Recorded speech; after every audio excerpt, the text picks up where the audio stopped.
Hello. It is me, Dennis, again. The next leg of our journey did not take us very far. The old Native American woman called up her brothers and her daughter, and told them about what happened at the cave known as the Snake Nest. They were stunned, and immediately came to their sister and mother's house. When they saw Bearheart, they were even more surprised. A white man did this?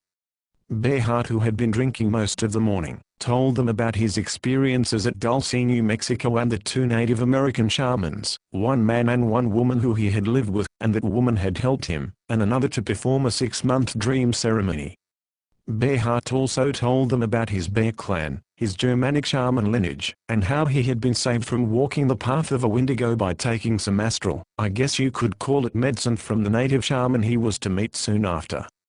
They all looked at each other, and one finally said, "Well, son of Thor, I believe you. Let us go and see the cave together. I know a medicine man that lives about an hour away, and I will call him, and have him go with us."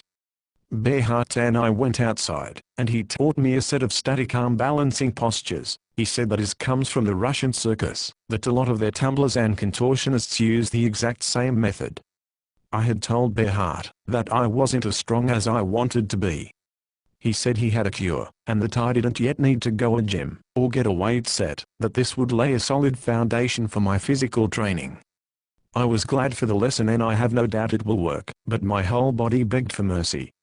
One of the brothers came out, and said that the medicine man would like us to come attend the sweat lodge, to help purify any evils we picked up. I was hesitant. I have heard stories about sweat lodges, and that people have died in them. Bearheart accepted and urged me to go, and that this was a real sweat lodge, and not just some new age guru idiot playing Indian. The brother told Bearheart that his people were close to the spirits, and that what he had done had given the medicine man the courage to call a few of his own lodge together, and seal the entrance to the cave with their ways, and serving the astral connection to the spirit world that had been formed for so long, and with fear. That they would cleanse the opening of the caves and pray for their guardian spirits to stand watch and chase away the interdimensional entities.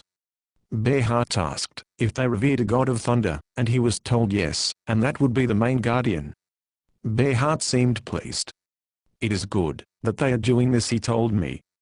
"They need to reconnect to the power of their history and spiritual lineages. They will reclaim their power and unleash their inner heroes." Bearheart and I then drove into a small town for supplies and check for any free internet places, a coffee shop maybe, which we found.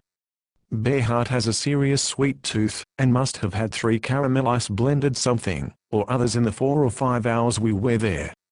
He said that, while he tends to try and avoid it, something about sugar can help restore the energy current of the body after traumatic events. He doesn't know if that is just something for him, or if there is anything really more to it. Our conversation turned from ceremonial and hermetic magic's many and varied use of sigils for spirits and planetary realms of influence to the legitimacy of ritual sexual magic.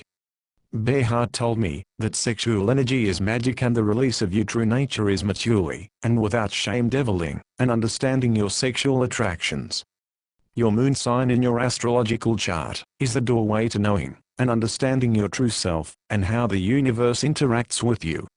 He said, "Don't you notice that the universe seems to treat people differently?" I said, "Yes, I do notice this." He said, "That is because the universe sees you as a collection of vibrations. You would treat a bunny different from a gorilla, wouldn't you? Same goes for the universe treating an Aries compared to a Capricorn.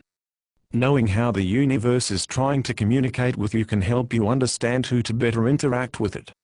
He says that using sexual acts to build up raw emotional, psychic, and physical energy, and containing it as a ritual center, and then at the highest of its critical mass everyone channels the exact same desire in a release, and then most importantly feels good about what they just did, is very, very powerful.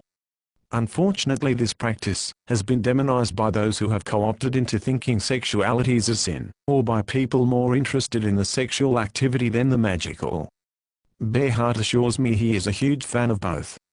We headed back to the old native woman's house, and traveled with her brothers to the medicine man's land, where I encountered my first sweat lodge. The lodge half dug into the ground, and we drank water, and mingled, and Bearheart helped with prepare as they built the fire, and heated the rocks. Some of the men they invited did not like Bearheart or I. White men, they said, are not strong enough to sweat in the lodge. Bearheart told them of the Germanic forms of self-torture rituals and the sweat lodge methods they use. Still they did not think we should enter. Bearheart said he would respect their wishes, and did not want to spoil the sacredness of this practice with hard feelings. He said, however, if they were truly brave men they would enter into the lodge with him, and they could all heal together. That both Hercules and Thor have taught him that true strength isn't about holding on, but letting go, and facing the often more painful process of healing, a pain that is worse than getting wounded in the first place. They looked at him and me, and said, "Do you feel the same way?" I said, "Yes, I do." The men who were angry at first looked at us and said, "Finally white men we can respect." I can't go into how the sweat lodge was run, it's very secret, and now that Bearheart and I are members of this lodge we both have oaths we can't break. I can tell you that it was very hot and the rocks they brought in sparkled, some even had purple flame. The lodge is a dreaming lodge and the sparkles were the starry night sky. Bearheart stayed in the lodge for the full 4 hours, with the warriors and the elders. I had to leave, but I'm proud to say I didn't leave first. From what I heard from outside laying in the cool grass, and seeing the most amazing night sky I have ever seen, there was laughter, singing, chanting and tears all being shared within that lodge. I felt cleansed, and for the first time in my life whole. I didn't care if the world stopped right then and there. I was rich, and filled with a purpose and quiet strength. I feel connected to men that share a vision and a dream and all work to making that happen. A dream that benefits all humanity, not just a rich few.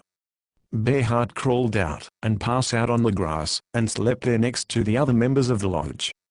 I can't sleep because I need to share this experience. Thank you for listening again.